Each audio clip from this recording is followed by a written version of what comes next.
Si Charlotte ay isang napakagandang dalaga mula sa isang pamilyang maharlika. Pero sa kabila ng karangyaan, puno ng sakit at pighati ang buhay niya dahil mismong pamilya niya ang may galit sa kanya. Araw-araw, tiniis niya ang pangungutya at kahihiyan, umaasang isang araw ay mamahalin din siya ng mga ito. Ngunit walang nangyari. Hanggang sa isang araw, lumampas na sa lahat ang ginawa ng kanyang pamilya. Inakusahan nila siya ng pagtataksil sa korona at dahil dito, nabuwag ang engagement niya sa kanyang fiancé. Doon tuluyang nadurog si Charlotte at nagdesisyon siyang tumakas mula sa impyernong tinawag niyang tahanan. Habang tumatakbo siya sa kagubatan, mabilis siyang sinundan ng mga kawal mula sa palasyo. Sa pagtakbo niya ng mas malalim, napadpad siya sa ipinagbabawal na bahagi ng gubat kung saan sinasabing malayang gumagala ang mga demonyo. Sa gitna ng kadiliman, napansin niya ang isang malaking, nakakatakot na mansiyon. Umaasang makakatakas doon, dali-dali siyang tumakbo papunta roon, pero nadulas siya at nawala ng malay. Hindi niya alam, sa loob ng mansiyon ay nakatira ang isang lalaking may itim at puting buhok na nagngangalang Alan, ang mismong may-ari ng misteryosong bahay. Pagkagising ni Alan, binasa niya ang pahayagan at nabasa ang tungkol sa isang maharlikang babae na nawala sa kagubatan. Napailing siya. Ganun ba siya katanga para pumasok sa teritoryo ng mga demonyo? Bulong niya sa sarili. Ngunit bigla niyang naramdaman ang kakaibang presensya sa paligid. Sinundan niya ito at di kalayuan sa mansiyon. Nakita niya ang walang malay na si Charlotte. Laking gulat niya nang makumpirmang siya nga ang babaeng binabalita. Habang binubuhat niya ito, biglang lumabas mula sa dilim ang mga kawal ng kaharian ng Neros, pinalibutan siya sa lahat ng direksyon. Bago pa man siya makapagsalita, isang kawal ang umatake at isinwing ang espada papunta sa kanya.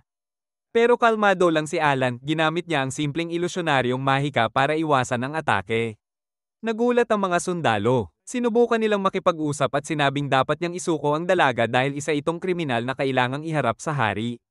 Ngunit si Alan ay isang tunay na sigma, hindi siya naniniwala sa mga hari o reyna. Kaya tumanggi siyang ibigay si Charlotte. Lalong nagalit ang mga sundalo at sabay-sabay na umatake. Hindi nila alam kung gaano kalakas ang taong kaharap nila. Sa isang kisap mata, ginamit ni Alan ang mahika ng Icebind, dahilan para manigas at bumagsak sa lupa ang mga sundalo, hindi makagalaw. Pagkatapos, nagsalita siya ng isa pang orasayon, isang mahika na nagbura ng kanilang alaala, at pinalitan ito ng pekeng memorya na hindi nila kailanman nakita si Alan o si Charlotte. Pagkatapos noon, tulala at walang muwang na umalis ang mga kawal pabalik sa palasyo. Makalipas ang ilang oras, nagising si Charlotte sa loob ng mansiyon. Gulong-gulo siya, hindi alam kung nasaan. Hanggang sa makita niya si Alan. Inalok siya ni Alan ng tsaa at mahinahong tinanong kung paano siya napunta sa kagubatan. Ipinagtapat ni Charlotte na fiancé siya ni Prinsipe Sil, ang ikalawang prinsipe ng kaharian ng Nara. Ngunit isang araw, tinawag siya ni Prinsipe Sil sa isang pampublikong pagtitipon at doon, inakusahan siya ng pagtataksil. Walang naniwala sa kanya. Nang subukan ni Charlotte na ipagtanggol ang sarili. Pinaratangan siya ng mga krimen na hindi niya kailanman ginawa at pinalaya sa kaharian. Maingat na nakinig si Alan sa lahat ng trahedya at kabiguan na naranasan niya.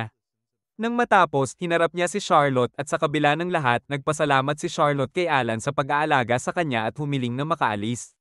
Ngunit may tanong si Alan, alam mo ba kung paano maglinis? At biglang inalok niya si Charlotte ng trabaho bilang living maid sa mansiyon. Tumanggi si Charlotte kaya naisipan ni Alan na gumawa ng isang emosyonal na kwento. Sinabi niya na minsan siya ay bahagi ng grupo ng adventurers, ngunit tinaksil siya ng kanyang mga kaibigan, itinapon sa gitna ng mga halimaw para subukang buksan ang siling ng isang mahiwagang templo. Ipinapaalam ko sa iyo, ani Alan, alam ko ang sakit ng pagiging nag-iisa, kaya hindi kita basta-basta pakakawalan.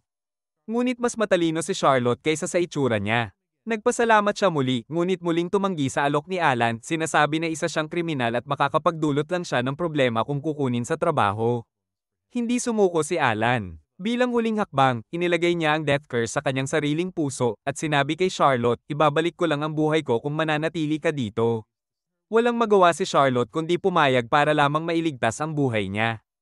Pagkatapos noon, nagsimula silang maglinis ng mansiyon. Si Charlotte ay walang tigil sa paglilinis hanggang sa common tub na parang bago ang buong bahay. Namangha si Alan sa galing niya, ngunit mabilis din niyang napansin sa kabila ng titulo niyang maharlika, tulad lang pala siya ng isang alipin sa buhay niya. Habang nagkukwentuhan ng konti, tinanong ni Charlotte kung ano ang susunod niyang gagawin.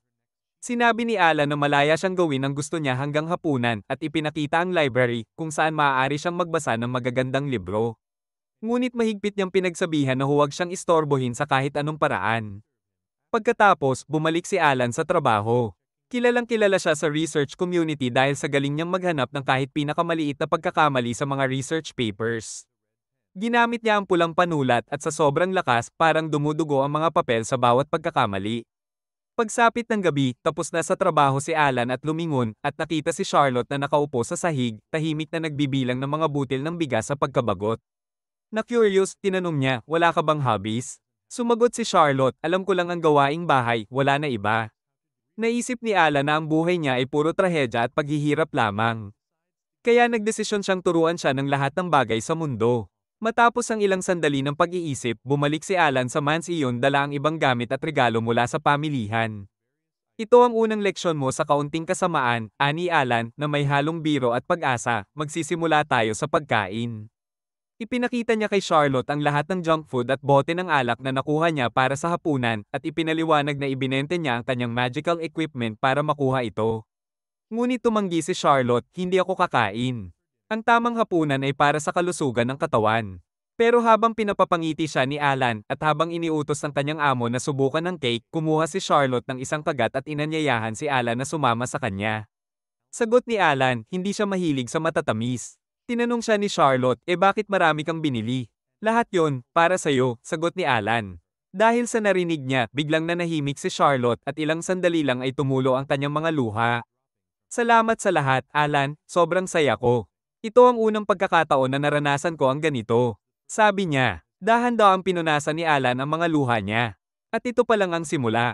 Simula ngayon, tuturuan kita ng lahat ng kalokohan at kasiyahan na maibibigay ng mundo.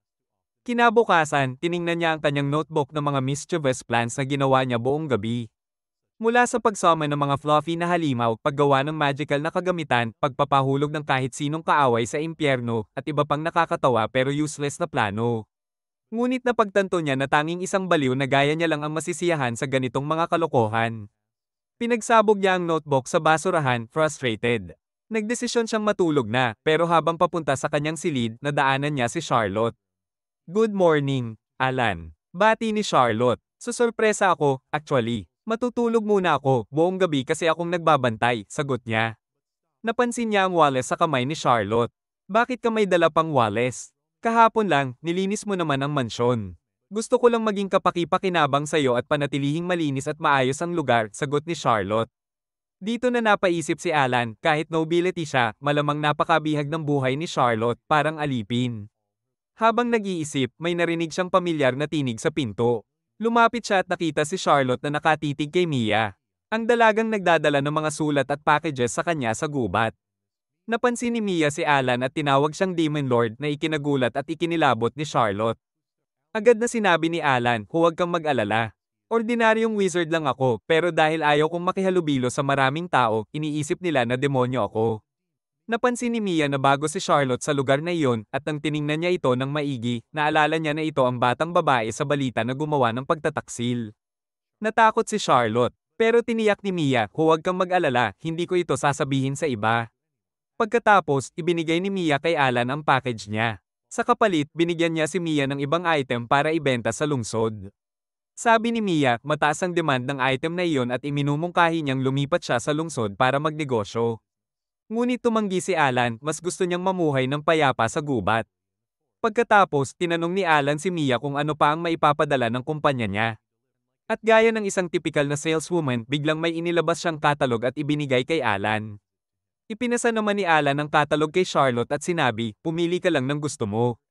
Hindi pa naranasan ni Charlotte ang ganito, kaya sobrang tuwa niya at mabilis niyang in-order lahat ng pumukaw sa kanyang interes. Ilang araw ang lumipas. Bumalik na si Mia Cho dala ang mga parcels at ibinigay kay Charlotte bago niya i-deliver ang isang lihim na kahoy na kahon kay Alan. Binuksan niya ang kahon at lumabas ang isang punching bag na ikinagulat ni Charlotte. Ito ang pangalawang naughty thing, ngayong araw, sabi ni Alan. Binigyan niya si Charlotte ng boxing gloves at inutusan siyang magpakasaya, sabi pa niya, dito mo may lalabas lahat ng stress mo. Para mas maging cathartic, nilagay niya sa punching bag ang larawan ng fiancé ni Charlotte. Ngunit tumanggi si Charlotte na gawin yon. Nagdesisyon si Alan na bigyan siya ng pep talk. Kailangan mong ilabas ang galit mo, sabi niya. Sabi ko nga, hindi naman ako galit, tugon ni Charlotte. Nagmamalasakit lang ako sa prinsipe na napapangasawa ng isang simpleng tao tulad ko. Napagtanto ni Alan na mas malalim ang nararamdaman ni Charlotte kaysa sa inakala niya. Naiinis siya kasi plano na sana nilang atakihin ang kaharian ng Neros, tapos mamuhay ng masaya kasama si Charlotte pagkatapos ng tagumpay. Ngayon, lahat ng plano niya parang nasayang, si Charlotte pa mismo ang nagsisimulang sisihin ang sarili sa mga bagay na hindi naman niya kasalanan. Imungkahi ni Mia na bigyan si Charlotte ng space pero hindi estilo ni Alan na umupo lang. Lumapit siya kay Charlotte at sinabing, "Pamunch ka sa akin na lang kaysa sa punching bag." Tumanggi si Charlotte sa sadistikong hiling na iyon. Ginamit ni Alan ang magic para kontrolin ang kamay niya at pinunch ang sarili ng sobra hanggang sa dumaloy ang dugo. Tumakbo si Charlotte papunta sa kanya, natatakot at nagtataka, bakit mo ginawa yun? Ipinaliwanag ni Alan, para mailabas mo ang frustration mo, kailangan kong gawin ito. Hindi mo na kailangan itago ang nararamdaman mo habang kasama mo ako. Ginamit niya ang magic para ayusin ang mukha niya, pero nagalit si Charlotte at sinabi, "Huwag mo na gawin ulit yun," halos umiiyak. Agad na ipinangako ni Alan na hindi na niya uulitin at ibinalik niya ang punching bag kay Mia. Humingi rin siya ng paumanhin sa abala. Ngumiti si Mia at sabi, "Medyo hassle ngayon, pero malapit na rin na kakailanganin mo na ang double bed, gamit ng baby, sing-sing, at marami pa." Kinabukasan, umupo sina Alan at Charlotte para uminom ng tsaa. Biglang bumukas ang bintana at isang magandang babae ang pumasok. Nagulat si Charlotte at tinanong kung sino siya. Bago pa makasagot ang babae, sumingit si Alan at ipinakilala, si Aroka Crawford, kapatid kong babae. Ikwento niya kay Charlotte na namatay ang kanilang mga magulang noong bata pa siya at inampun siya ng pamilyang Crawford. Tumingin siya kay Aroka at nagtanong, "Paano mo nalaman ang mansion na ito?" Tawa lang si Aroka at sagot, "Sinundan ko ang mga chismis tungkol sa kakaibang demon lord sa lugar. Pinuntahan ko ang bawat bakas ng kwento hanggang dumating ako dito." Tinanong ni Aroka tungkol kay Charlotte bilang girlfriend ni Alan. At ikinwento ni Alan ang buong kwento ni Charlotte. Nakinig si Aroka ng seryoso at nagbigay ng kanyang opinyon. Si Alan, medyo tanga, kasi pinapagawa niya kay Charlotte na kumain at mag-punch randomly imbes na gawin ang mga naughty things. Si Ioka naman ay nagsasabing siya ang mag-aalaga kay Charlotte mula ngayon para turuan siya ng mga naughty things. Pero tumanggi si Alan at sinabing siya ang pinakaangkop na guro para kay Charlotte. Dahil dito, nagkaroon ng kontrobersya sa pagitan nila at nagdesisyon silang magkaroon ng kompetisyon para sa custody ni Charlotte. Pumunta sila sa merkado at ginamit ni Alan ang kanyang illusionary magic para baguhin ang kulay ng buhok ni Charlotte. Pinaganda nila ang kanyang disguise para hindi siya makilala sa wanted posters. Ang unang challenge, pumili ng tamang damit para kay Charlotte. Nakakita si Aroka ng magandang dress at pinasok si Charlotte sa trial room. Habang nasa loob si Charlotte, nag-usap sina Alan at Aroka ng palihim kung paano nila mahahanap ang mga may kasalanang nag-frame kay Charlotte. Sa gitna ng usapan, tinawag ni Charlotte si Aroka para tulungan siya sa tali sa likod ng dress. Pumasok si Aroka at napansin ang ilang pasa at marka sa likod ni Charlotte. Nagulat siya at pinakita ito kay Alan ng palihim. Ginamo ni Alan ang mga sugat gamit ang magic nang hindi nagsasabi kay Charlotte pero nagngingit-ngit siya sa galit sa loob ng puso niya. Napagtanto niya na may taong sa kaharian ng sobrang galit kay Charlotte na ginawa pa itong masaktan sa ganitong paraan. Nagdesisyon sina Alan at Aroka na tuklasin kung sino ang mga salarin sa mansion na naging sanhi ng pagdurusa ni Charlotte. Pagka-recover ni Alan sa sarili, pumili siya ng random na damit para kay Charlotte at nagulat ang buong grupo nang makita na bikini pala ito. Panalo siya sa round na yon. Mamaya sa kalye, ipinakilala ni Alan ang shopping bilang isa pang naughty activity. Pumili siya ng stuffed animal sa shop pero walang gustong tumanggap. Sinubukan niya ulit at ulit at ulit, lahat ay ni-reject. Tinawag ni Ioka ang mga pinipili ni Alan na trashy at nagsimula ang isang sibling war sa pagitan nila. Sa hapon, nag-break sila para sa lunch sa isang restaurant. Sinabi ni Charlotte kay Alan na huwag masyadong gumastos para sa kanya, pero pinapahinga siya ni Alan. Sabi niya, kaunti lang ang gastos at makakakuha siya ng karanasan sa tunay na mundo. Muli, biniro ni Aroka si Alan sa kanyang mga pinili at nag-umpisa ulit ang labanan. Habang nagpapatuloy ang labanan, nagpipilit si Alan na manatiling kalmado sa labas at palakasin ang loob, desidido siyang hindi mapapanagutan si Charlotte ng kanyang maliit na kapatid. Pagkatapos ng lunch, nag-shopping ulit sila. Sa daan, napansin ni Aroka ang isang magical wheelchair at sobrang naengganyo sa disenyo nito. Napansin ni Alan ang pagkawala niya at dinala si Charlotte sa shop. Dahan-dahan niyang inilagay ang magandang hair clip sa buhok ni Charlotte at natahimik si Charlotte sa kanilang sweet moment. Bigla namang lumabas ang grupo ng mga goons mula sa likod at itinutulak si Charlotte. Hindi sila humingi ng sorry at nagdudulot pa ng kaguluhan sa merkado. Mananatiling kalmado si Alan at sinusubukan makipag-usap pero nagsimula silang mang-insulto sa kanya. Pinalala ng mga goons ang sitwasyon, isa sa kanila ang humiling kay Charlotte para sa isang gabi bilang repayment. Sinubukan niyang hawakan si Charlotte sa maling paraan pero agad na hinuli ni Alan ang kamay niya sa ere at pinilas ito sa dalawa. Sumugod naman ang isa pang goon gamit ang magical sword pero hinarang ni Alan ang espada at isang suntok lang, patamba na siya. Bagamat nagngingit-ngit pa rin si Alan sa galit at gustong patayin ang mga ito. Bigla siyang naging numb nang maalala ang kondisyon ni Charlotte, walang karahasan. Agad siyang humingi ng paumanhin pero niyurakan ni Charlotte yon, no big deal, sabi niya. Pinaliwanag niya na mali ang lumaban pero dahil ginawa iyon ni Alan para protektahan siya, hindi iyon bibilangin. Nagpasalamat siya kay Alan sa pagprotekta sa kanya at sinagot siya nito na hindi niya kailangan mag-alala tungkol sa kahit ano basta magkasama sila. Mula sa malayo, pinanood ni Uruka ang buong pangyayari at sa wakas, tinanggap niya ang panalo ni Alan. Bumulong siya sa sarili, pagdating sa pag-ibig at romance, mas bagay si Alan kay Charlotte kaysa sa kanya. Akala nila tapos na ang lahat, biglang lumitaw ang leader ng mga goons. Napilitang magtago ni Charlotte sa likod ni Alan habang maingat niyang pinagmamasdan ang lalaki. Walang pag-aatubili, lumapit si Alan at tinanong kung siya ba si Meget. Pumayag ang lalaki, at nagbalik sa alaala ni Alan ang pangalan. Pero bigla, nagdeklara si Meget na hindi niya kilala si Alan at sinuntok siya. Hindi tinamaan si Alan at sinabi kay Meget na marahil mahina lang ang kanyang memorya.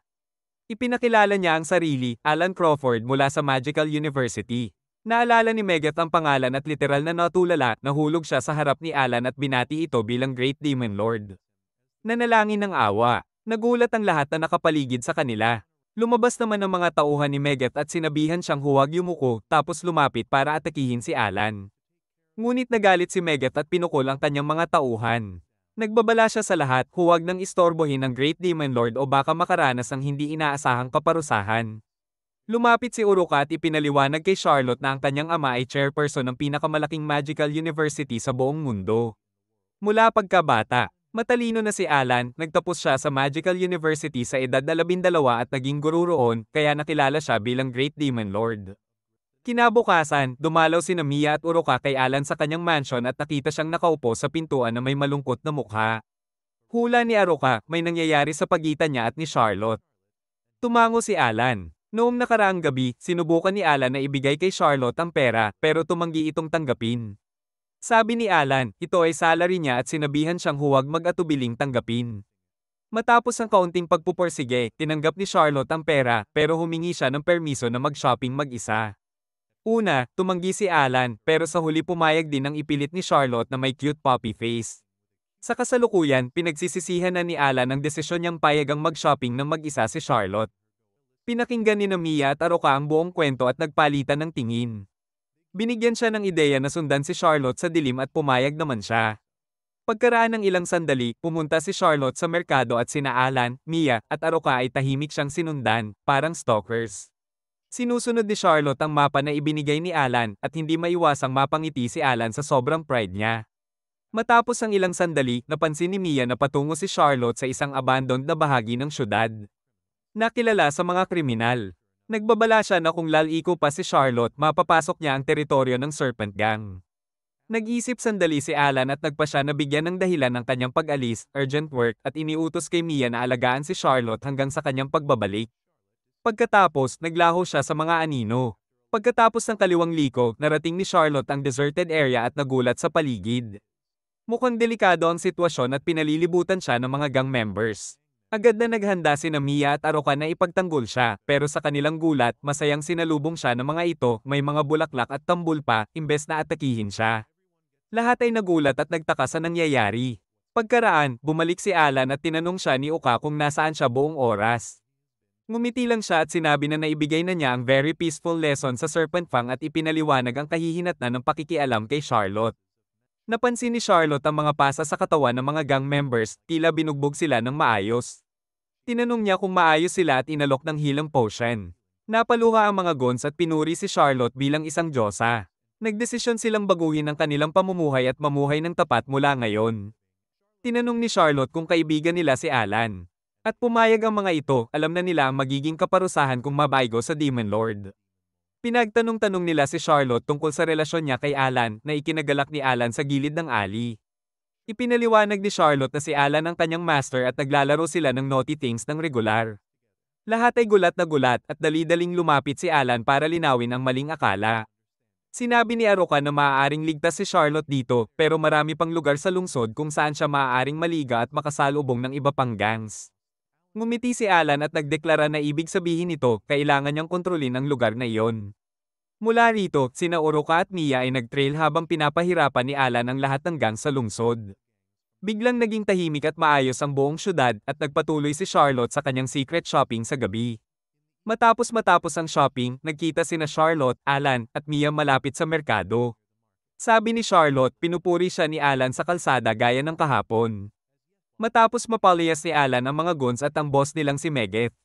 Naging ligtas at maayos na ang buong kalye. Tinanong ni Alan si Charlotte tungkol sa kanyang shopping at sinabi nito na maayos naman ang lahat.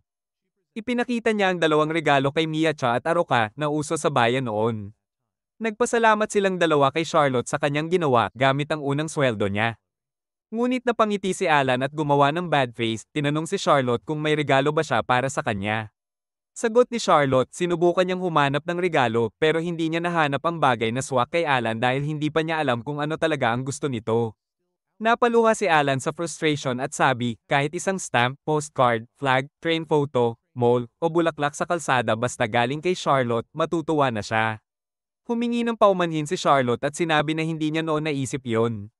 Hinawakan niya ang robe ni Alan na marumi at punit at nagtanong kung pwede niya itong ayusin bilang tanda ng kanyang paghingi ng tawad. Pumayag si Alan. Sa gabi, nagbasa si Charlotte ng librong ipinayo ni Alan at napahanga siya rito. Pinuri niya ang pagbanggit ng magical mice at iba't ibang bansa sa libro. Tinanong siya ni Alan kung may ibang lugar sa libro na gusto niyang bisitahin at sinabi niyang kailangan lang niyang sabihin at dadalhin niya si Charlotte doon kinabukasan. Medyo nag-atubili si Charlotte, kaya muli siyang tinulak ni Alan sa blackmail kung hindi niya sasabihin, ikakabato niya ang curse sa sariling puso. Sinubukan ni Charlotte na pigilan siya at nauwi sila sa isang compromising position. Biglang bumang ang pinto at pumasok si Miacha. Tinanong ni Alan kung bakit siya narito kahit na naipadala na niya ang lahat ng mails. Ibinigay ni Miacha ang isang packet kay Alan at sinabi na ito ay regalo para sa kanila pareho. Nasa loob ng packet ang tickets papunta sa Yunoha region para sa 2 tao. Kinabukasan, naglakbay sina Alan at Charlotte papuntang Yunoha region gamit ang private horse wagon. Sa daan, napansin ni Charlotte ang napakagandang mga kapatagan at ipinuri ang kamanghamanghang tanawin ng rehiyon. Nagtago sina Miacha at Aruka sa burol at tahimik na sinundan sila sapagkat sila ang nagplano ng sorpreses sa tickets. Pagkatapos ng mahabang biyahe, narating nila ang Yuno Resort kung saan sinalubong sila ng isang mermaid receptionist. Sinuri ng mermaid ang kanilang tickets at batiin sila bilang mag-asawa sa honeymoon. Agad na sinabi ni Alan na hindi sila on a honeymoon pero inakala ng receptionist na sila ay magkasintahan at muling batiin bilang lovers. Namula si Charlotte at Alan sa hiya. Ipinaliwanag ni Alan na hindi rin sila magkasintahan. Nagmukha namang confused ang receptionist pero sinabi niyang naka-reserve na para sa kanila bilang couples. Binuksan niya ang packet na ibinigay ni Miacha at nakita ang 2 special couple tickets. Sa isip ni Alan, sinumpa niya si Miacha habang sabay-sabay namang tinatawa ni Miacha at Oroka sa likod ng reception desk sa kanilang nakakatawang kalituhan. Dahil napakamahal at nabuk na ang package, napagdesisyonan nilang gamitin ito bilang couple isa lang na araw. Pagkatapos mag-explore sa resort, nagsimula na ang kanilang nakakatuwang adventure bilang couple for a day. Habang naglalakad, ginabayan sila ng mermaid patungo sa hot spring. Namangha silang dalawa sa napakalaking entrance ng hot spring. Ipinaliwanag ng guide ang specialty ng hot springs at tinanong kung bumili na ba sila ng swimsuit. Tinanong ni Alan kung bakit kailangan nilang magsuot nito. Paliwanag ng guide na mixed bath ito para sa lalaki at babae, kaya kailangan ng swimsuit. Dagdag pa niya, maraming cute na rental swimsuits dito at dinala si Charlotte sa girls section. Bumili si Alan ng swimsuit para sa sarili at naghintay sa labas habang si Charlotte ay pumunta sa section ng girls. Habang naghihintay, iniisip niya kung ano ang mangyayari kapag nakita niya si Charlotte sa swimsuit.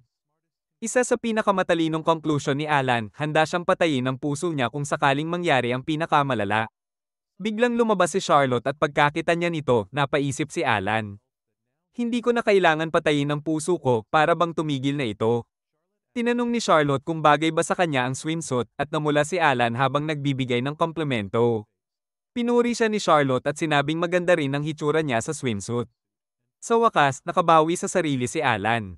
Pumasok sila sa hot spring at sinimulan nilang i-enjoy ang bawat serbisyo. Sa gabi, nagkaroon sila ng sariling moment sa hot spring, nakapalibot ng mga bato at nag-e-enjoy sa magandang tanawin ng sunset. Habang nagsusok, dumating ang maid na may dalang ice cream. Tinanong ni Charlotte kung saan iyon at ipinaliwanag ni Alan na siya ang umorder, surprise para sa kanya at isang naughty thing na pwede lang gawin sa hot spring. Ginamit niya ang kanyang immortal ice magic sa ice cream para hindi matuno sa init. Biglang nag-order din ng iba at naging total chaos sa paligid. Pagdating ng ice cream, may ilang bata na lumapit kay Alan at humiling na gamitin niya rin ang ice magic sa kanila. Sabi ni Alan, dahil good mood siya, tinanggap niya at ginamit ang immortal ice magic sa lahat ng cups. Pagkatapos, sa dining hall, tinanong ni Alan ang guide tungkol sa iba pang interesting sites. Inirekomenda ng guide ang maraming lugar, divine sports, beaches, at isang burol kung saan pwede nilang obserbahan ang fenrers. Tinanong ni Charlotte si Alan tungkol sa fenrers. Ipinaliwanag niya na ito ay magical creatures na napaka-noble at peaceful. Ngunit bago sila makapagdesisyon pumunta roon. Ipinaliwanag ng guide na wala ang fenrers ngayon dahil mating season. Pagkatapos ng dinner, pumasok sila sa kanilang room at napansin ni Alan na ang kama ay dekorado ng lovely-dovey, romantic couple things. Bigla siyang napanik at tinawag ang room service para alisin ang sobrang dekorasayon. Samantala, nagtatago sina Mia Cha at Aroka sa labas gamit ang hearing aids para mag-spy at inaasahan nilang wala talagang mangyayari habang nag-share ang dalawa. Sa parehong kama, habang nasa loob ng kwarto, tinanggal ng guide ang dekorasayon pero ipinaliwanag na ito ay isang espesyal na custom-made bed. Kapag dalawa ang natutulog dito, pwede nilang mapanood ang anumang panaginip na gusto nila. Pareho silang humiga pero hindi makatulog dahil sa sobrang ginhawa ng kama. Tinanong ni Alan si Charlotte kung anong panaginip ang gusto niyang makita. Sagot niya, gusto niyang mangingilin ang panaginip tungkol sa kanyang yumaong ina. Hiningi niya ang tulong ni Alan para makatulog, kaya ginamit ni Alan ang kanyang light hypnotic magic kay Charlotte. Habang payapa nang natutulog si Charlotte, pinagmamasdan siya ni Alan. Napansin niya ang puting balat, cute na mukha, at blonde na buhok nito. Bigla, naramdaman niya ang init ng sandali sa katawan at ginamit ang isang highly deadly spell sa sarili upang mapigilan ang sarili. Dahil dito, siya at pati ang dalawang stalkers sa labas ay nakatulog sa loob ng isang segundo. Kinabukasan, nagising sina Alan at Charlotte. Tinanong ni Alan ang dalaga tungkol sa panaginip niya. Damaloy ang luha sa mga mata ni Charlotte at nagpasalamat kay Alan para sa payapang tulog na iyon dahil sa panaginip ay nagkaroon siya ng magandang oras kasama ang yumaong ina. Pagkatapos, bumisita sila sa zone na matagal nang gustong makita ni Charlotte. Puno ito ng iba't ibang hayop, ibon, at magical creatures. Kinuha ni Alan ang mapa at tinanong si Charlotte kung saan niya gustong pumunta. Itinuro niya ang isang picture, ang petting zoo. Sabi niya kay Alan na noong bata pa siya, nakita niya ito sa isang libro at matagal na niyang gustong mapuntahan. Nagdesisyon si Alan na pupuntahan nila iyon at sinabing pwede siyang humingi ng kahit ano. Medyo nag-atubili si Charlotte pero in-launch ni Alan ang kanyang over-the-top act, nagkunwaring i-cookers ang puso niya at sa huli humiling si Charlotte na magsuot sila ng matching outfits. Bagamat nahihiya, pumayag si Alan at ngumiti ng pilit. Pagpasok ni Charlotte sa petting zone, nagkatuwaan ang lahat ng magical creatures sa paligid niya. Kahit ang mga malalayong nilalang ay nagpunta para makipaglaro sa kanya. Namangha ang mga tao sa zoo sa popularidad ni Charlotte sa mga magical creatures. Pagkalipas ng ilang sandali, umupo sina Alan at Charlotte sa bench para magpahinga. Mainit siyang nagpasalamat kay Alan sa magandang karanasan. Naalala ni Alan ang pangyayari sa gubat kung saan si Charlotte ay walang malay at napalibutan ng magical creatures. Nakapukaw ito ng teorya sa kanya, baka natural magical creature tamer si Charlotte kahit hindi niya ito alam. Ipinaliwanag niya na ang magical tamer ay isang tao na kayang makipag-communicate sa magical creatures kahit sa mataas na level. Aminado si Alan na kaya niyang makipag-usap lamang sa lower tier magical beasts. Ngunit ginawa iyon ni Charlotte ng instinctively, kahit walang kahit anong training, ibig sabihin, baka natural siyang sobrang powerful na magical creature tamer. Napaisip si Alan kung ang isang trained tamer ng talent ni Charlotte ay pwede pang makontrol ang high-level magical beasts tulad ng fenrers. Biglang tumakbo ang isang zoo guide patungo sa kanila, humihingi ng tulong. Dinala nila sina Alan at Charlotte sa control center, kung saan naroon na ang iba pang mga magical tamers. Sandali lang, pumasok ang zoo director at tinanong si Alan kung siya ba ang anak ng mga Crawford. Nakilala siya ng director at sinabi na nakita niya si Alan noon bilang guest lecturer sa Magical University. Kitang-kita sa mukha ng staff ang ginhawa nang malaman nilang may kasamahan silang mula sa pamilyang Crawford. Tinanong ni Alan ang direktor tungkol sa problema at dinala siya sa isang kwarto. Doon, nakita niya ang isang injured Fenrir cub na noalay sa mga magulang at tinamaan ng mga poachers. Ipinaliwanag ng direktor na ito ang kauna-unahang pagkakataon nilang mahuli ang isang Fenrir, kaya hindi nila alam kung paano makipag-communicate dito. Ayaw ng cub na lapitan, kaya imposible sa staff na gamitin ng healing magic. Lumapit si Alan sa cub pero napakita ito ng galit at sinubukang umatake sa kanya mula sa loob ng cage. Bago pa man makapagdesisyon ng iba, may assistant na dumating at nagpaalam na papalapit na ang ina ng Fenrir cub. Pinaghihinalaan ng staff na ito ay isang high-rank ang Fenrir, sapat na makasira ng buong syudad. Naniniwala silang kung ibabalik nila ang cub sa ganitong kondisyon, lalo lamang mapapagalit ang ina. Nag-isip si Alan ng plano, ipinaalam niya na haharangyan niya ang mga Fenrirs para magkaroon ng sapat na oras ang lahat na lumikas sa zoo. Pero biglang humarap si Charlotte at hinihingi na siya muna ang subukang mag-tame sa Fenrir cub. Sa simula, nagduda si Alan at ang iba, kahit gifted, hindi biro ang pag-tame sa Fenrir. Pero patuloy na nagpersige si Charlotte at sa huli pumayag si Alan. Sinabi niya kay Charlotte na gawin ang kanyang makakaya para kumbinsihin ang cub na tanggapin ang treatment, samantala, biglang lumitaw si Alan sa likod ni Miacha at Aruka habang nagre-relax sila sa swimming area. Nagulat ang dalawa at lumingon sa panik, pero kalmado silang pinayuhan ni Alan na alam na niya ang presensya nila at maaaring maging kapaki-pakinabang ito ngayon. Nagcast si Alan ng barrier sa Yonoha, sa resort, at sa zoo para mabigyan si Charlotte ng mas maraming oras. Diretso siyang pumunta sa valley kung saan nagtitipon ng mga Fenrirs at ginamit ang Icebind magic para i-freeze ang lahat ng cubs.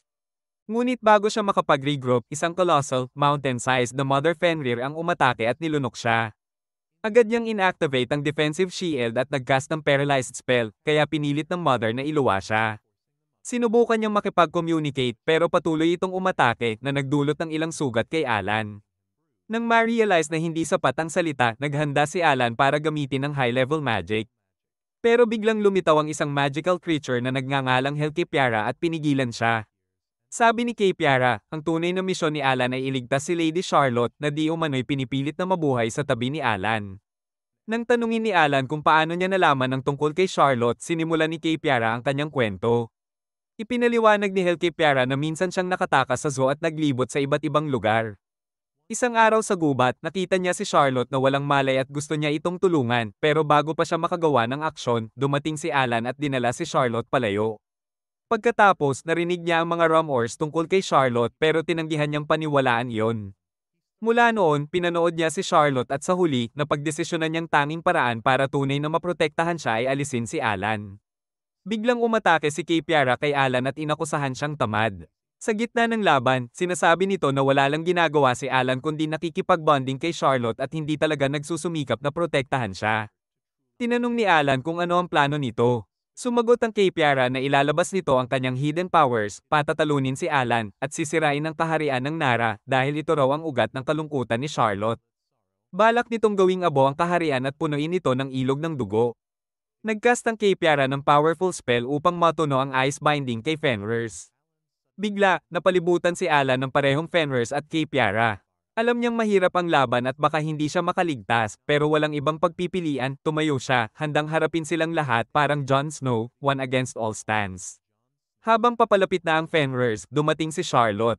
Pinamunuan niya ang malaking army ng magical beasts mula sa zoo. Lumapit siya, tiname ang Fenrir cub, at ginamo ito. Bumalik ang cub sa ina at nagsimula silang mag-communicate. Namangha si Alan, sa napakaikling panahon.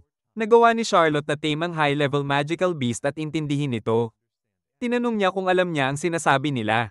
Tumango si Charlotte at ipinaliwanag na inakala ng Mother Fenrir na si Alan ay poacher at ang maling impresyon ay galing sa kasinungalingan ni Kipiara.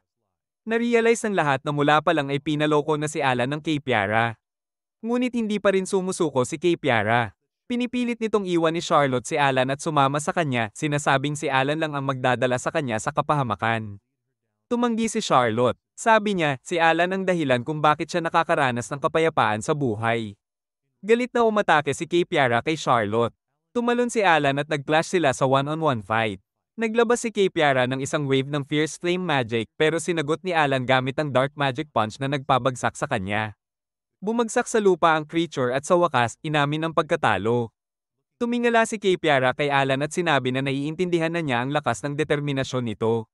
Dagdag pa niya na ang cat ears na nakasabit pa sa ulo ni Alan ay patunay nito. Instinctively, hinawakan ni Alan ang ulo, naramdaman ang ears, at namula sa hiya. Pagkatapos, bumalik sila sa resort. Nagpasalamat ang may-ari sa kanila dahil nailigtas nila ang lahat mula sa Fenrir's. Habang naghahanda silang umalis, lumitaw ang isang grupo ng Fenrir's para panoorin silang umalis. Habang naglalakad, nag-isip pa rin si Charlotte at tinanong kung ano ang nangyari sa mga totoong poachers na umatake sa Fenrir's. Biglang lumitaw sina Miacha at Arokad dala ang mga poachers na nakatali sa lubid.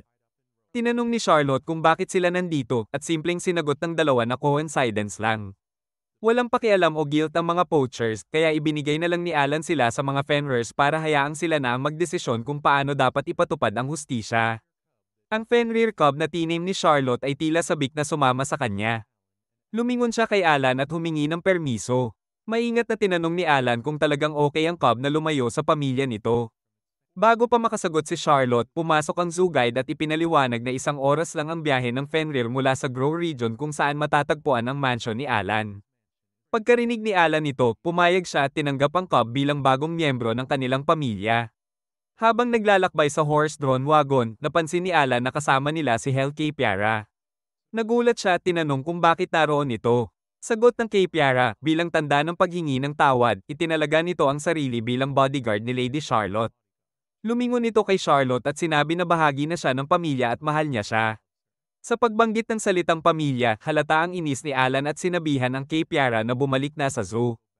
Pagbalik sa mansion, naglakad-lakad si Charlotte sa garden kasama si Lou, ang Fenrir cub. Napansin ni Goso, ang Kiara, na mula nang sumali si Lou sa pamilya nila. Halos wala ng oras si Alan para kay Charlotte. Pumayag si Alan, pero mabilis na nag-react, tinanong niya kung gaano katagal planong mang-freeload ni Kiara sa kanyang mansion. Habang naglalakad, napansin ni Alan ang malaking pagbabago kay Charlotte, mas positibo na siya kaysa noong unang dumating. Karamihan ng oras niya ngayon ay ginugugol sa pag-aaral at pag-research kung paano item ang magical creatures. Unti-unti, tinuruan siya ni Alan kung paano item ng maayos ang mga ito. Ginamit ni Charlotte ang natutunan niya sa pamamagitan ng paglalagay ng magical seal kay Lo at pagbibigay ng command. Perpektong nagawa ni Lo ang utos. Namangha si Alan sa bilis ng progreso niya at pinuri siya sa kakayahang makipagbond sa isang Fenrir sa ganoong maikling panahon. Pansin din ni Goso ang natural talent ni Charlotte sa beast communication. Curiosity kicks in, kaya tinanong niya kung ano yon. Ipinaliwanag ni Goso na ang beast communication ay isang anyo ng magic na isinasalin ang wika ng magical creatures sa human speech. Tinatanong ni Charlotte kung paano nagagamit iyon ng ghosts at sinabi ni Goso na natutunan niya ito sa sarili niyang pagsasanay. Ipinakilala rin niya ang sarili, siya si Goso, at matagal na siyang nabubuhay para matutunan ng human language. Na-encourage si Charlotte at tinanong si Alan kung pwede niyang subukan ang beast communication sa Fenrir's. I-cast niya ang spell kay Lou, pero tila nawawala ito sa ere. Pinayuhan siya ni Alan na okay lang, mataas na level ang beast communication at kailangan ng oras para ma-master. Biglang nagsalita si Lou sa malinaw na human language at tinawag si Charlotte na mommy. Namangha at sobrang tuwa si Charlotte at naglaro sila sa garden. Pinanood sila ni Goso at ngumiti, sabi niya, talagang espesyal si Charlotte pagdating sa pag-tame ng magical creatures. Sa hapon, gumawa si Alan ng espesyal na bathing area para kay Lou bilang regalo dahil nakapagsalita na siya. Sinabi niya kay Lou na pumasok sa bathtub at mag-enjoy, pero bago pa makalapit si Lou, biglang bumangon si Goso, tulad ng freeloader na siya palagi. Tinanong ni Alan kung ano ang ginagawa niya doon, at sagot ni Goso, na parang walang muwang, nakasama rin ako sa pamilya. Pinaliwanag ni Alan na ang bat ay para lamang sa humans at Fenrirs, pero nagprotesta si Goso at inakusahan siya ng diskriminasyon laban sa mga Kiaras. Bago pa man makasagot si Alan, biglang nag-activate si Goso ng isang kakaibang technique, Hell Forest Rat-style secret technique of shimmering water. Lumabas ang liwanag na parang ia-ascend niya ang sarili sa langit. Nang mawala ang liwanag, nagbago si Goso, ngayon ay isang magandang babae na.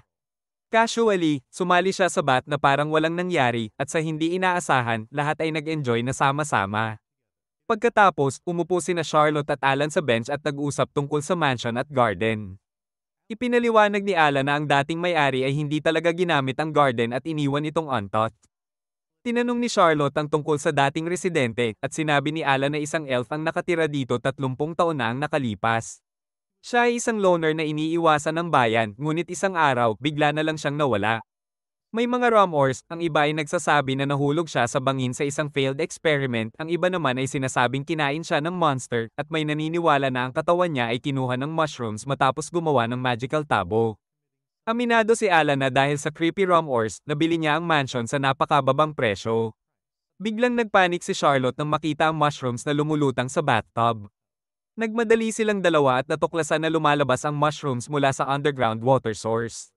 Bago nila maunawaan, biglang sumulpot mula sa lupa ang isang babae at sinigaw sa kanila na ninakaw nila ang kanyang precious mushrooms. Tinanong ni Alan kung sino siya at nagpakilala ang babae bilang Dorothy Grim Wallenstein. Sinundan nila siya sa basement at natuklasan na naninirahan siya doon nitong lahat ng panahong iyon.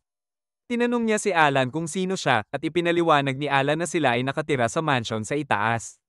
Nanlaki ang mga mata ni Dorothy, sinabi niya na ang mansion sa itaas ay sa kanya. Sa isang sandali ng pagkagulat, na-realize ni Alan na siya ang elf na nawala 30 taon na ang nakalipas. Namanghari ng elf nang malaman niyang lumipas na ang 3 dekada. Napaisip si Goso at inisip na baka siya ay isang dark elf. At pumayag si Alan. Ipinaliwanag niya kay Charlotte na ang dark elves ay isang rare at elite na uri ng elf. Kayang mabuhay ng dark elf sa pamamagitan lamang ng pag-absorb ng magical energy mula sa hangin, at pwede silang mabuhay ng hindi kumakain o umiinom ng higit sa 100 taon. Nagsimulang mag-alala si Alan, kung buhay pa ang dating may-ari, baka mapunta siya sa legal nightmare tungkol sa property rights. Nagdesisyon siyang maging maingat para panatilihing mapayapa ang sitwasyon. Tinanong ni Alan si Dorothea kung handa ba siyang ibenta ang mansion sa kanya. Pumayag si Dorothea, pero may isang kondisyon. Tinanong ni Alan kung ano yun, pero sinabi ni Dorothea na pakinggan muna niya ang kanyang kwento. Ipinaliwanag niya na dati siyang writer na gumagawa ng iba't ibang genres. Sikat siya sa industriya at tinuturing ang sarili niyang genius. Ngunit isang araw, sinubukan niyang magsulat ng romance novel at naabot ang pinakamalalang writer's block sa buong buhay niya. Lapit na ang deadline, pero wala siyang naisulat na isang linya. Mula noon, nagtago siya mula sa kanyang mga deadline at nanirahan sa basement ng 30 taon. Ngayon, sinasabi niya na baka tapos na ang kanyang slump, natagpuan niya na ang perpektong kandidato para sa kanyang bagong kwento. Ipinaliwanag niya ang kondisyon para sa kanyang bagong nobela, kailangan nilang mag-lovely-dovey ni Alan at Charlotte, dapat mismo sa harap niya, ngayon din. Pagkatapos ng ilang panahon, sinimulan nila ang kanilang skit sa ilalim ng supervision ni Dorothea. Sa isang eksena, tumalon si Charlotte mula sa railing at huliin siya ni Alan sa kanyang mga bisig. Naglock ang kanilang mga mata sa isang romantic gaze. Ngunit agad na pinutol ni Dorothea ang eksena, inis na ginagamit ni Alan ang magic para i-levitate si Charlotte imbes na hawakan siya physically. Sumigaw siya kay Alan na kahit flirting ay hindi nila magawa ng tama, kaya naghanda siya ng script para sa kanila. Kahit may script, parehong nagkamali ang dalawa. Sinabi niya na win-win situation ito, kung tama ang performance, makukuha ni Alan ang mansion at makakagawa siya ng kwento para sa kanyang nobela. Sinabi ni Alan na kailangan niyang tanggihan ang ideya dahil baka galit din si Charlotte, imposible raw na mag-flirt sa taong hindi mo gusto. Ngunit nagulat siya nang sabihin ni Charlotte na kung kay Alan Sam. Okay lang sa kanya ang mag-flirt. Nawala ang composure ni Alan at napagalit na tinamaan ang kanyang ulo sa pader para mag-cool off. Pagkatapos ay pumayag na siyang sundan ang script, pero may kondisyon, tatanggihan niya ang anumang lumalabag sa public order o morality. Binigyan sila ni Dorothea ng bagong script at sinimulang gumanap bilang newlyweds. Sa unang eksena, bumalik si Alan mula sa trabaho at binuksan ang pinto. Masiglang binati siya ni Charlotte bilang kanyang asawa at tinanong kung gusto niya ng bath, dinner, o isang piraso ng kanyang sarili. Pagkarinig ni Alan ng mga seductive na salita, nagsimula siyang dumuyugo sa ilong at para bang lumalabas ang kanyang kaluluwa sa katawan. Agad na pinutol ni Dorothea ang eksena at sinaway si Alan sa pagiging madaling mapuko. Sa susunod na eksena, naghain si Charlotte ng dinner kay Alan, sumusunod sa script.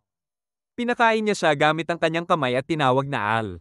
Na-excite si Alan sa palayaw at muntik nang lumabas ang pagkain sa bibig niya. Muling pinutol ni Dorothea ang eksena. Tinanong ni Alan kung ano ba ang ibig sabihin ng Al. Ipinaliwanag ni Dorothea na bilang newlyweds, pwede silang gumamit ng cute na palayaw tulad ng Al at Charlie. Matapos ang maikling pahinga, tuloy sila sa scene 2 na nakaset sa school life na sitwasyon. Dahil mas marami ang karakter sa eksenang ito, kailangan ni Dorothea ng mas malaking cast para tumulong. Nag-volunteer si Ghost at nag-transform sa kanyang female form. Nagsisimula ang eksena sa isang lone wolf punk na si Alan Crawford. Isang araw, ang kanyang childhood friend na si Charlotte ay dinukot ng grupo ng mga gangsters. Para iligtas siya, nag-charge si Alan sa teritoryo ng kalaban, mag-isa. Hinarap niya ang mga kalaban at pinilit silang pakawalan si Charlotte. Tumanggi sila at inatake siya. Pero ipinagtanggol ni Alan ang sarili ng may kadalian, naiiwasan at naibablock ang bawat atake. Impresyonado sa lakas niya, inalok siya ng mga kalaban ng posisyon sa kanilang grupo. Matigas na tinanggihan ni Alan. Nang bantang saktan si Charlotte, pinakawalan ni Alan ang kanyang kapangyarihan at tinambas silang lahat sa isang suntok lang. Pinalaya niya si Charlotte na may luha sa mata at nagpasalamat sa kanya. Bago pa man siya makaalis, hinawakan ni Alan ang kamay niya mula sa likuran at pinindot siya sa pader, parang dramatic hero sa pelikula. Isa sa mga kalaban ay nagtanong, sino si Charlotte sa'yo? At bakit mo isinugal ang lahat para lang iligtas siya? Tumibok ng mabilis ang puso ni Alan at nanginginig ang boses niya habang sinasabi, ako ang kanyang tagapangalaga. Biglang nanahimik ang buong kwarto.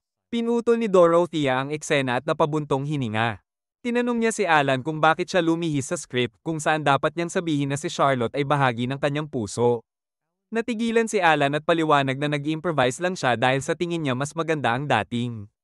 Nag-break muna sila at sinabi ni Dorothea na ang susunod na skit ay isang Cinderella story. Ibinigay niya ang script at ipinaliwanag ang mga roles, si Alan ang prinsipe sa puting kabayo, si Charlotte ang pinagmumultong prinsesang madalas apihin, si Ghost ang wicked stepmother. At si Lo ang sorcerer. Nagsimula ang eksena, si Charlotte, isang batang ipinanganak sa isang mistress, ay araw-araw na pinagmumultuhan at pinapahirapan. Pinapangarap niyang makapunta sa royal ball pero ipinagbabawal siya ng kanyang stepmother. Habang unti-unti nang nawawala ang kanyang pag-asa, lumitaw ang isang misteryosong sorcerer at dinala siya sa ball. Pagdating nila, agad siyang napansin ng prinsipe. Nabighani sa kanyang presensya, inanyayahan siya sa sayaw.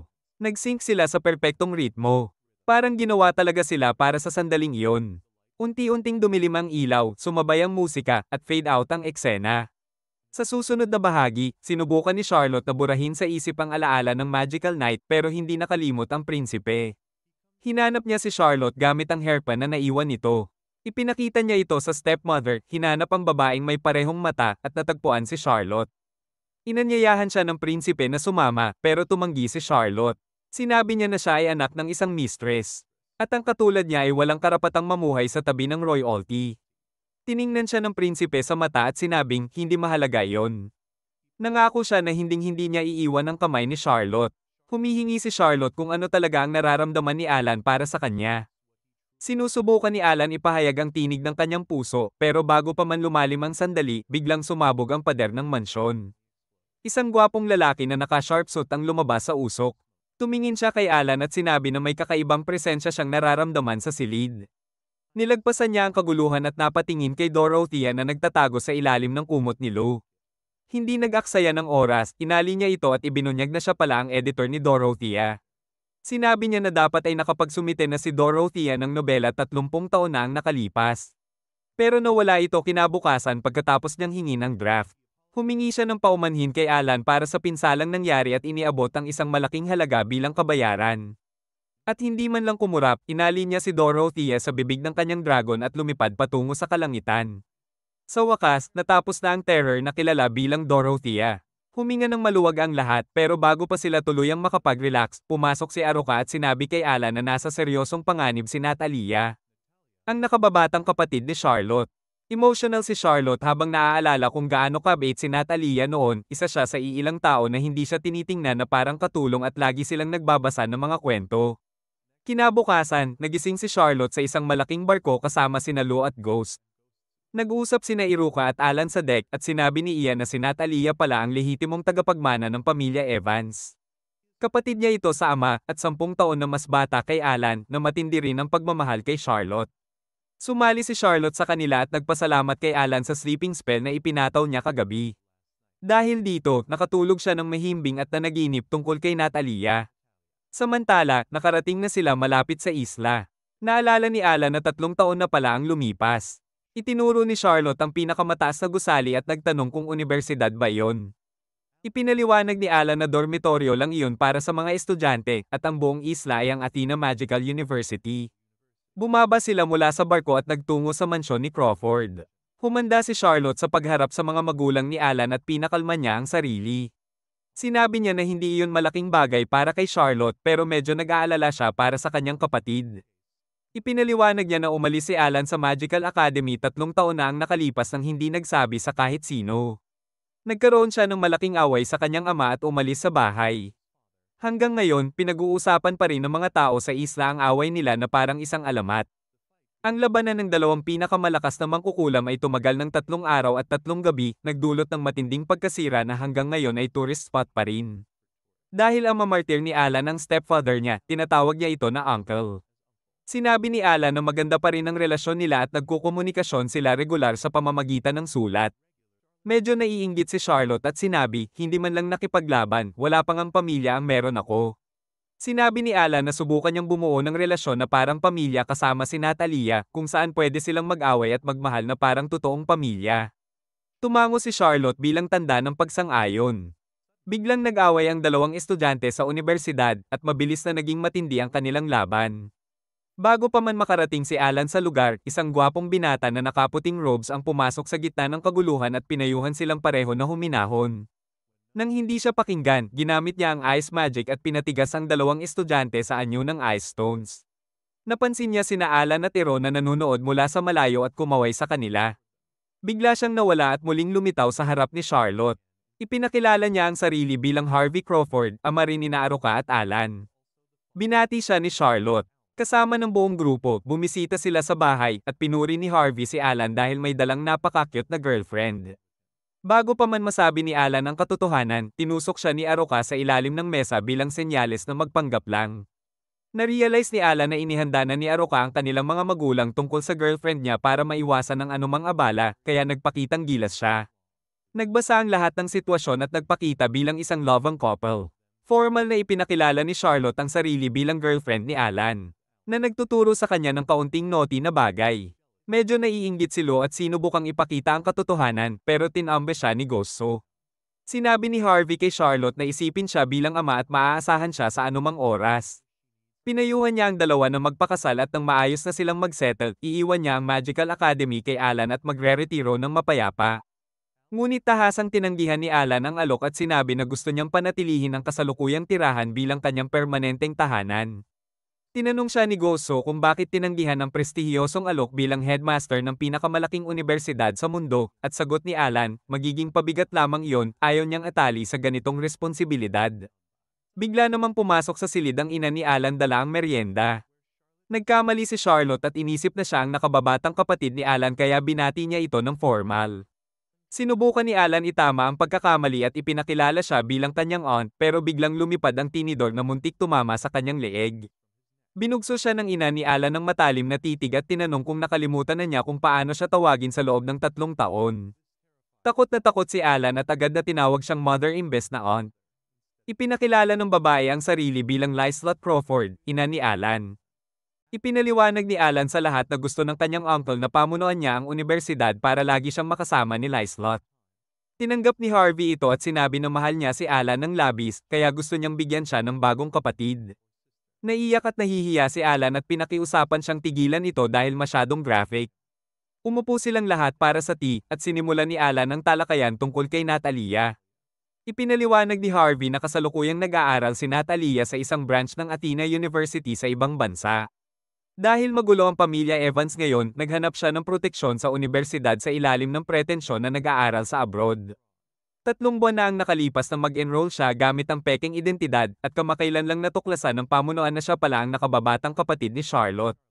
Dagdag pa ni Harvey na unti-unting tumitindi ang mga factional rivalries sa unibersidad. Naging balisa si Charlotte para kay Natalia pero kalaunan ay nawala rin ang kanyang pangamba. Nang ipakita ni Harvey sa kanila ang kasalukuyang estado ng unibersidad gamit ang isang magical mirror. Nalaman nila na si Natalia na pala ang leader na namumuno sa mga faction sa unibersidad. Dati siyang mabait at maalalahanin pero dahil sa ilang nakatagong pangyayari, nagbago siya at naging isang ganap na ibang tao. Kahit na ganoon, nananatili siyang may mabuting puso at inaalagaan ang kanyang mga nasasakupan pero lumaabis na ang kanyang galaw kaya kailangan nilang intervenin bago tuluyang maging isang tyrant si Natalia. Hinihiling ni Harvey kay Alan na kumbinsihin si Natalia na medyo huminahon at seryosong dumalo sa klase. Pumayag si Alan at sinabing ipagkatiwala niya ang mga troublemakers sa kanya. Nagdesisyon silang bisitahin si Natalia kinabukasan at magkaroon ng kaunting pag-uusap sa kanya. Natapos ang diskusyon at sinabi ni Lizelot sa lahat na magpahinga na sa kani-kanilang kwarto. Sinubukan ni Alan na lumabas ng bahay gamit ang isang dahilan, pero iminungkahi ni Lizelot na manatili siya para sa kaligtasan ni Charlotte at sa huli pumayag siya. Ipinakita niya ang kwarto at namula si Alan nang makita ang isang single bed lang sa loob. Binalaan siya ng ina ni Alan na kung magsisinungaling siya tungkol sa pagiging mag-couple nila ni Charlotte may masamang mangyayari, kaya napilitang matulog sa parehong kama kasama si Charlotte. Sinubukan ni Alan ang kanyang deadly down spell pero hindi ito gumana. Sinubukan niya ulit at nabigo rin.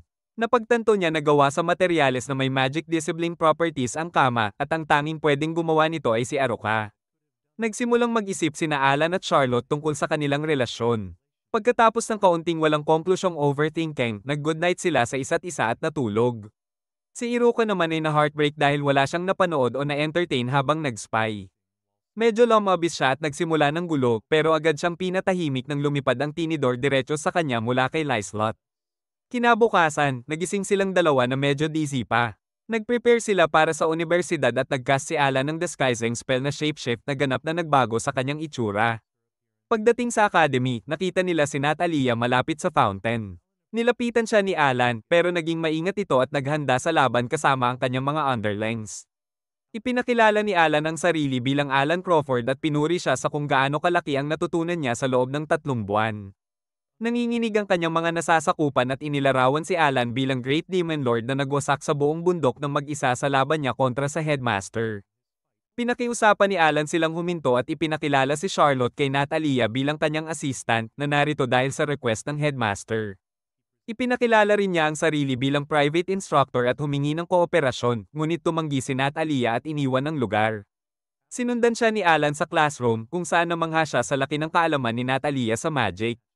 Hiniling niya na turuan si Charlotte ng ilang magic. Sa una tumanggi si Natalia pero sa huli pumayag nang makita ang kasigasigan ni Charlotte. Tinuruan niya si Charlotte ng basics ng lightning magic at lumabas para sa practice. Pumasok sina Lo at Goso dala ang lunch at nagulat si Natalia nang makita ang Fenrir at kay Piara sabay-sabay. Tinanong niya si Charlotte kung sino siya talaga at nalaman ng kanyang pambihirang kakayahan sa pagtamang ng mga nilalang. Umakyat sila sa mesa para mag-lunch at napansin ni Charlotte na junk food lang ang kinakain ni Nat para sa kanyang diet. Tinanong ni Alan tungkol sa kapatid ni Charlotte. Pero biglang tumahimik si Nat at pinakiusapan siyang huwag na muling pag-usapan ng paksang iyon. Biglang pumasok sa cafeteria ang isa pang grupo ng mga estudyante na pinamumunuan ni Chris. Sinubukan niyang provokahan si Natalia pero pinakalma siya nito at sinabi na kailangan munang magpa-appointment bago kahit makipag-usap o makipag-duel. Habang palabas na sila ng cafeteria, nabangga ng isang subordinate ni Chris si Charlotte at nahulog sa sahig. Humingi si Charlotte ng paumanhin pero sinimulan siyang panghamakin. Agad na nagtungo si Matt para suportahan siya at pinukol ang 2 tauhan ni Chris. Nagkagang-up si Chris kasama ang kanyang mga tauhan at naghanda rin si Natalia na lumaban, pero intervene si Alan mula sa likuran at pinakiusapan si Natalia na humakbang pabalik. Tinanong ni Natalia kung bakit hindi niya ipinagtanggol ang kanyang assistant at pinatawad pa sila. Sagot ni Alan, sino bang nagpatiwala sa kanila? At inactivate niya ang subspace barrier magic. Sinabi niya kay Natalia na obserbahan siya ng mabuti kung talagang gustong matutunan kung paano lumaban. Agad na inatake ng grupo ng mga lalaki si Alan at tinamban niya silang lahat sa isang iglap. Ginamit niya ang kanyang magic upang atali silang mahigpit at inihanda ang kanyang pinakamataas na destructive spell para turuan silang magsisi sa kanilang ginawa kay Charlotte. Bago pa man ito ma-execute, inatake siya ni Charlotte gamit ang kanyang lightning magic at winasak ang magic ball pati na rin ang subspace barrier. Sinabi niya kay Alan na hindi naman kailangan ng ganoong labis na parusa at sinaway siya. Sa hardin, nagkaroon ng pag-uusap si Natalia at Alan kung saan pinuri niya si Charlotte sa mabilis na pagkatuto ng lightning magic. Pinag-usapan nila ang kanilang mga plano sa hinaharap at ipinahayag ni Nat ang kanyang handgerem maging mas malakas. Hinikayat siya ni Alan at sinabi na dapat niyang pamunuan ang unibersidad gamit ang kanyang kapangyarihan. Kinabukasan, sumama si Alan at sa wakas nakilala niya si Natalia. Sinabi ni Natalia na marahil isa rin siyang established sorcerer, pero mapagpakumbaba siyang sinabi na wala pa siyang natamo kumpara sa kanyang nakatatandang kapatid. Tinanong ni Natalia kung ano ang ginagawa nila roon at ipinaliwanag ni Alan ang buong plano, bibigyan si Natalia ng pagkakataon na pamunuan ang unibersidad. Ipinaliwanag niya na kailangan niyang higaitan ng lahat sa iba't ibang aspeto, klase, magical experiments, at contests upang patunayan na karapat-dapat siyang maging leader. Pagkatapos, haharapin nila ang huling natitirang kalaban ni Natalia, si Chris, sa isang dungeon trial. Kailangan nilang kunin ang flag sa pinakamalalim na bahagi ng dungeon at ang unang makakaalis na may dala nito ang mananalo. Ipinakita ni Alan kay Natalia ang isang secret path at matagumpay niyang nalampasan ang dungeon sa loob lamang ng 30 minuto. Lubos na nahumili si Chris sa pagkatalo at umalis na may pangakong babayaran niya ito balang araw. Itinuturo ni Natalia ang isang restricted dungeon at tinanong kung bakit ito off-limits. Ipinaliwanag ni Aruka na napaka-agitated ng dungeon boss dahil ito ang kanyang layang season. Inatasan ni Alan si Gosu bilang trainer ng mga underlings ni Natalia, naniniwala siyang kailangan din silang maging malakas upang masuportahan siya sa hinaharap. Sumailalim sila sa maysensinang training sa ilalim ng kanyang supervision at nagpasalamat si Natalia kay Alan sa ginawa niya para sa kanila. Pagkatapos, umalis sina Gosu at ang mga trainee para sa training habang ang natitirang grupo ay nagtungo sa cafeteria para sa dinner. Sa cafeteria, pinilit ni Charlotte na kumain si Natalia ng green vegetables at pinayuhan na mas kumain ng healthy kaysa sa junk food. Napansin ni Alan kung gaano kasaya si Charlotte na kumikilos na parang tunay na kapatid kay Natalia. Nasisiyahan din si Natalia sa kumpanya ni Charlotte at tinanong kung gusto niyang matuto ng higit pang spells tulad ng lightning magic. Masayang pumayag si Charlotte at nagdesisyon silang simulan ng training ng maaga kinabukasan bago klase. Bigla namang dumating ang mga underlings ni Natalia na humihingi rin na turuan sila. Bago pa man makasagot ang iba, sinabi ni Gosu na sobrang aga pa para sa mga small fry na sumali at hinatak silang pabalik para sa mas maraming training. Kinagabihan, dinala ni Alan si Natalia na halos natutulog na sa kanyang kwarto na puno ng study notes at libro. Inilagay niya siya sa kama at pinuri ang kanyang dedikasyon sa pag-aaral. Habang nakatingin sa paligid, napansin niya ang isang bag na may seal ng magic at na-curious siya. Ipinaliwanag ng isa sa mga kaibigan ni Natalia na napakahalaga nito sa kanya at hindi niya hinahayaan na makita ito ng iba. Biglang dumaan si Chris at narinig ang usapan. Bumalik na ang iba sa kanilang mga kwarto pero nanatili sina Charlotte at Alan sa kwarto ni Natalia. Tinanong ni Alan si Charlotte kung gusto niyang ibunyag ang kanyang identity kay Natalia pero nagdesisyon siya na huwag muna. Hindi siya sigurado kung paano tatanggapin ito ni Natalia lalo na kung magkakaugnay sa kasalanan o betrayal. Nagsimulang balikan ni Charlotte ang mga matamis nilang alaala. Payo ni Alan, huwag siyang mag-overthink. Sinabi niya na ang oras ang pinakamahusay na magpapagaling at kalaunan ay magiging maayos ang lahat. Hanggang sa oras na iyon, aalagaan nila si Natalia mula sa malayo. Kinabukasan, maagang nagising si Charlotte at nagtungo sa magic training kasama si Natalia. Tinuruan siya ni Natalia ng iba't ibang spells at perpektong na-master ni Charlotte ang bawat isa. Pagkatapos ng session, nag-break sila at nagpasalamat si Charlotte sa pagtuturo. Medyo naging emosyonal si Natalia at naalala ang ilang lumang alaala. Inimbitahan niya si Charlotte sa kanyang kwarto at sinabi na may ipapakita siya. Pagdating nila sa kwarto, hinanap ni Natalia ang kanyang bag pero hindi niya ito makita. Sa halip, nakita niya ang isang liham mula kay Chris sa mesa na nagcha-challenge sa kanya sa duel sa restricted dungeon. Ipinag-uutos niya na mag-isa siyang dumating kung gusto niyang makuha ang kanyang bag pabalik. Agad na tumakbo si Natalia patungo sa dungeon. Samantala, nang hindi pa bumabalik si Charlotte, nagsimula si Alan sa paghahanap sa kanya. Habang nag-iikot, nakasalubong niya ang mga miyembro ng grupo ni Chris. Bago pa man siya makaalis, ipinaliwanag nila sa kanya ang buong sitwasyon. Tinawag ni Chris si Natalia sa Forbidden Dungeon at humingi sila ng tulong kay Alan. Naintindihan ni Alan ang seryosong sitwasyon kaya agad siyang nagmadaling pumunta sa dungeon. Sa loob ng dungeon, nagharap si Natalia at Chris. Ipinaliwanag ni Chris ang rules ng duel, nagcast siya ng protective spell sa bag at itinapon ito sa pinakailalim ng dungeon. May isa lang siyang kondisyon, ang unang makakakuha ng bag at makakabalik ay siyang mananalo. Nagsimula ang contest at pareho silang nagmadali pababa sa dungeon.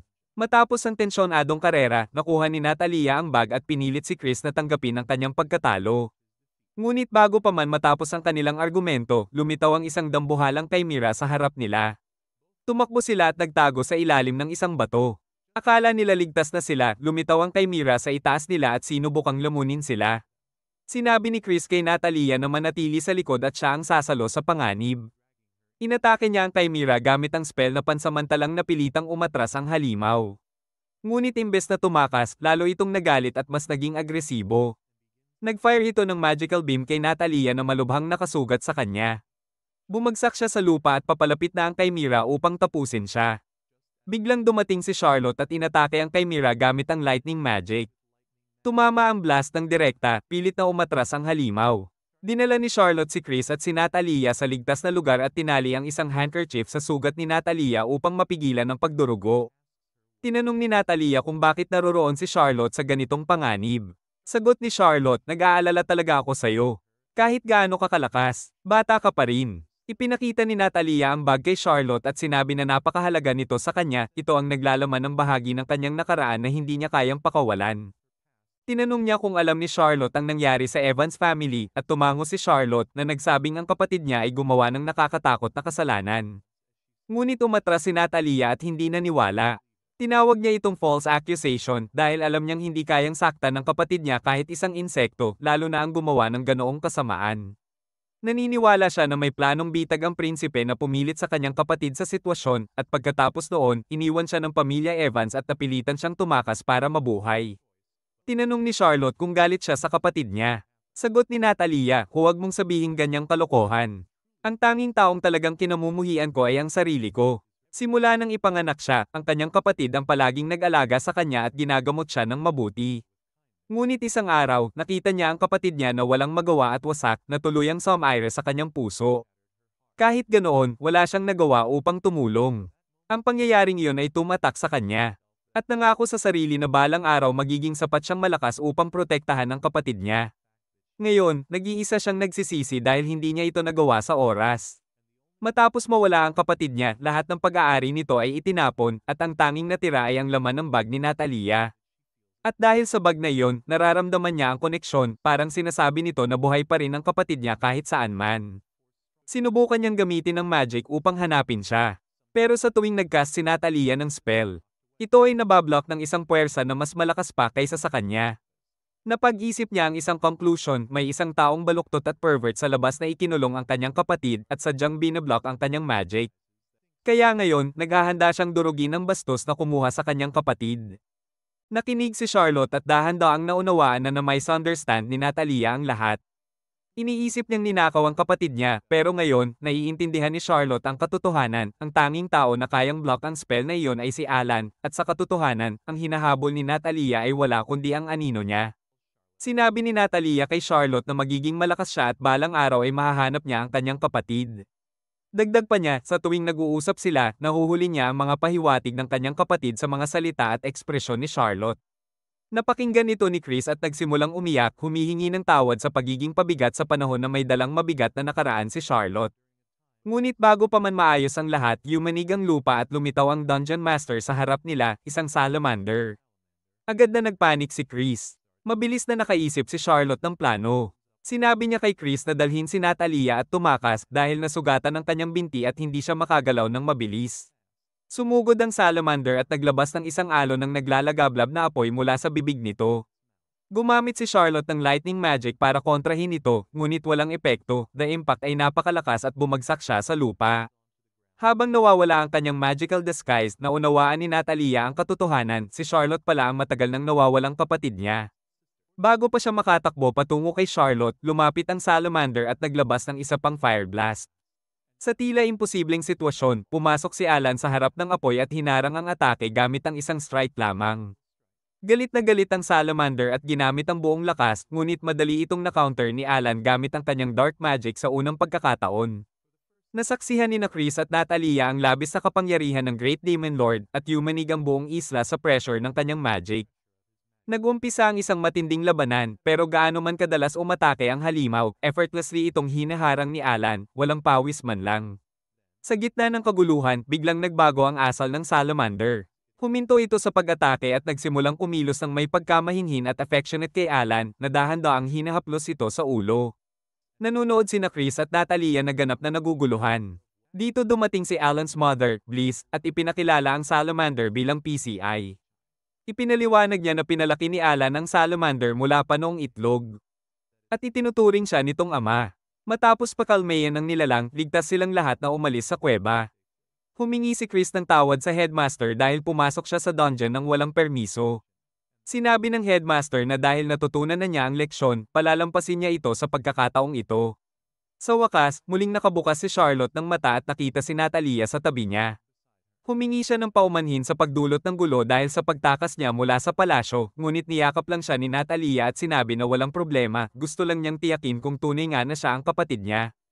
Tinanong ni Natalia kung anong picture book ang ginamit nila noon ni Charlotte noong bata pa sila. Sinabi ni Charlotte ang tungkol sa libro na puno ng mga kwento tungkol sa zoo. Sabi niya, nawala daw niya ito noon pero nagulat siya nang hilahin ni Natalia ang mismong libro mula sa kanyang bag dahil ingat na ingat niya itong pinanatiling ligtas sa lahat ng oras. Naantig si Natalia at hiling niyang basahin muli ni Charlotte ang libro kahit sandali lang para sa kanya. Sa sandaling iyon, bumalat ang emosyon sa pagitan ng dalawang magkapatid at nagyakap sila habang dumadaloy ang mga luha sa kanilang mga pisngi. Sa gabi, bago sila umalis, nagpasalamat si Natalia kay Alan sa pagsagip sa kanyang kapatid. Tinanong niya rin ang tungkol sa relasyon nila ni Charlotte pero bago makasagot si Alan, pumasok sina Goso at Lo at isinisiwalat na sila ay magkasintahan na. Hindi man nakapula si Alan sa hiya, bigla namang naglabas ng magic si Natalia at inatake siya, sabay sigaw na siya ang dahilan kung bakit matagal niyang hindi makita ang kapatid gamit ang magic. Sumigaw siya na siguradong nilapitan ni Alan ang kanyang kapatid ng may masasamang intensyon at ginamit ang magic laban sa kanya bago pa man makapaliwanag si Alan. Nanood ang buong unibersidad sa Great Demon Lord na tumatakbo mula sa isang maliit na batang babae na galit na galit. Sa kabutihang palad, natapos ang araw ng walang seryosong pinsala. Ilang araw ang lumipas, nagre-relax sina Alan at Charlotte sa kanilang mansion nang biglang pumasok si Mia-cha sa bintana, tulad ng karaniwan niyang entrance. Ibinigay niya kay Alan ang isang parcel na walang pangalan. Nang buksan niya ito, may nakita siyang kakaibang card na may magical circle. Nang ibuhos ni Alan ang magic dito, biglang bumukas ang isang portal at tumalon si Natalia palabas, diretso sa ibabaw ni Alan. Bumati si Natalia sa kanyang kapatid na parang walang nangyari. Ipinaliwanag ni Naruka at Mia na bahagi iyon ng sorpresa. Agad na tinanong ni Natalia ang tungkol sa Demon Lord. Itinuro ng lahat sa lupa at sinabi na nakabaon siya sa ilalim ng kanilang mga paa. Tumayo si Alan, kitang-kita ang defeat sa mukha. Sinabi ni Natalia na buhay pa rin siya, kaya ngayon ay tatapusin niya ang laban ng maayos. Muling nagliyab ang spark sa pagitan nila. Ngunit bago magsimula ang kaguluhan, bumangga ang pinto kay Alan at natapilok siya pabalik. Pumasok si Dorothea at humingi ng tulong kay Alan, at nang tumayo siya, binigyan siya nito ng isang romance novel bilang pasasalamat sa tulong niya noon. Casually, tinanong niya kung may progreso na sa relasyon ni na Charlotte at Alan dahil gusto na ng editor niya ng sequel sa kwento. Biglang nagsimula ang lahat sa silid na mag-cheer at mag-udyok sa kanila na ipagtapat na ang nararamdaman at biglang naging full-blown love drama ang lugar. Pagdating ng gabi, nag-dinner silang lahat parang isang malaking pamilya. Pagkatapos, natutulog na ang bawat isa. Pero hindi makatulog si Charlotte kaya lumabas siya sa hallway at nakita si Alan na gising pa rin. Ngumiti siya at tinanong kung handa na siya sa isa pang naughty moment. Tumango si Charlotte, puno ng curiosity. Dinala siya ni Alan sa hardin kung saan uminom sila ng hot chocolate habang nakatitig sa mga bituin. Nag-uusap sila tungkol sa iba't ibang constellation at sa uri ng magical energy na hatid ng mga ito. Habang nag-uusap sila, nagbiro si Alan at tinawag ang ginagawa nilang activity na naughty at epektibo lamang sa gabi. Sa isang hindi inaasahang sandali, aksidenteng napahawakan niya ang kamay ni Charlotte. Pareho silang na-freeze. Nang subukan ni Alan hilahin ang kamay niya, marahan itong hinawakan ni Charlotte. Umupo sila doon, magkatabi, namumula ang pisngi habang nakatitig sa kalangitan. Tahimik na nagpasalamat si Charlotte kay Alan sa lahat ng bagay.